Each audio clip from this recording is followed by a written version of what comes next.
Assalamualaikum warahmatullahi wabarakatuh. Mohon maaf, Beb, ini mengganggu setumat lah. Kami dari Rumah Banjar, Beb. Jadi YouTube channel Karya Orang Banua. Kami sebuting aja, Beb, anda betakun Habib Basirih ini karomah sidin yang pian ketahui, yang pian pernah alami atau dengar dari tetuhaan dari keluarga pian, apa Beb diantaranya, Beb? Kalau berkisah karomah Habib Hamid, insya Allah ada cukup waktunya. Iya. Artinya dari cerita-cerita orang kampung, dari keluarga itu lumayan banyak.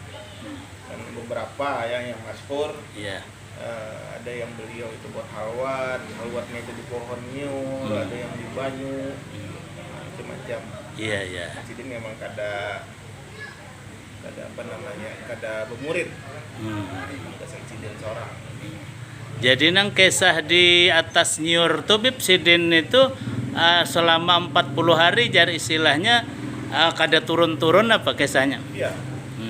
Turun-turun, kemudian daun nyur itu dianyam sidin jadi urung ketupat. Turun-turun sudah jadi pohon urung ketupat.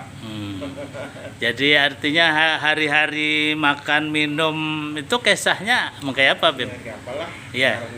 Ngarang waliullah ini Iya. segalanya kadang-kadang di luar nalar. Nalar, iya, iya.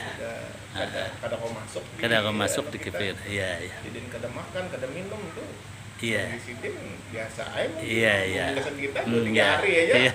Sehari aja kadang-kadang sudah menggatar. Iya, iya, iya. Iya. Sidin. Iya. Mohon maaf, Beb, biar jelas anu ngaran Habib nang lengkap, Beb, biar kami supaya jelas karena masyarakat mendengarkan. Siapa, Beb, ngaran Habib, ngaran pian? Ulun Fathur Rahman bin Idrus bin Hasan bin Hamid.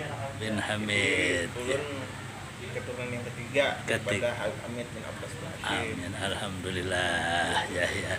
Terima kasih, Beb. Mudah-mudahan ini bisa menjadi penyejuk dan artinya menjadi hikmat bagi masyarakat kaum muslimin dimanapun berada, dan mudah-mudahan Habib Basirih mendapatkan tempat yang mulia di sisi Allah Subhanahu wa taala, surga Jannatun Naim, dan kita artinya zuriat dan kaum muslimin pada umumnya juga mendapatkan rahmat, taufik hidayah Allah, dan juga mengikuti jejak beliau untuk menempati surga Jannatun Naim. Terima kasih. Assalamualaikum warahmatullahi wabarakatuh. Fahmi Amrusi, Rumah Banjar melaporkan.